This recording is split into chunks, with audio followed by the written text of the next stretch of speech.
Good morning, it's Tuesday the 7th of February. I'm Michael Rowland. And I'm Karina Carvalho. The top story on ABC News Breakfast. The Queensland town of St George is on a knife edge. The Balonne River is expected to peak at just over 14 metres this morning. Now, that's below the original prediction of 15 metres. Residents are now hoping a 4-kilometre levee built around the town's north will offer some protection from those rising waters. Amy Bainbridge reports. With St George now almost empty of people, authorities have been building the town a temporary barrier. It's hoped the 4-kilometre levee will prevent the floodwaters of the Balonne River from pouring into more homes. Already the water is at record levels. The level it's at this moment is higher than it's ever been, and I've been here since 1948. The highest flood recorded that I know of was 1890 when it was through, covered the whole town except for a couple of very handy sandhills where the people sheltered during the flood. So far, the levee's been doing its job, but the real test will come when the river peaks. About 30 homes outside the levee have already flooded. Thousands are spending the night in evacuation centres.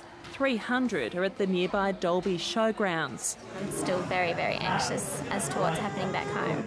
Yeah, it gets upsetting, but just got to learn to live with it, and try and look after your family the best you can and get on with it. You can't make it pleasant. It's not a five-star resort, but everyone's coping well and they're looking after each other, and I think that's the real true spirit. Some residents have stayed in St George defying the mandatory evacuation order. Police, anyone home? We can't and won't physically force people, drag people out of their homes. That's not viable or practical to do that, but we repeat the request for people to leave. Those who've stayed behind are watching and waiting. Fair bit of water getting around too. In Charleville and Mitchell, the clean-up has begun and the damage assessed. Flood victims in Queensland and New South Wales are eligible for emergency federal government funding. It's a payment of $1,000 per adult and $400 per child to assist people who have been forced to do things like evacuate their area. Now, this has been triggered across a wide series of areas, so the best thing for people to do if they want to check their eligibility is to ring the Department of Human Services on 180 2266 or go to the website humanservices.gov.au.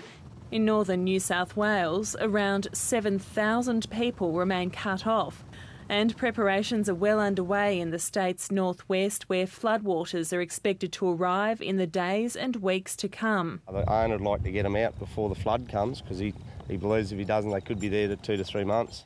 We've had localised rain and it's pretty unprecedented, so we're just trying to work out what the effects are going to be. Walgett, Mungandai, Brewarrina and Burke are among the towns in the firing line. Amy Bainbridge reporting, and we'll be getting all the latest from St George as the morning goes on. Still residents very fearful of those rising waters in that Queensland town.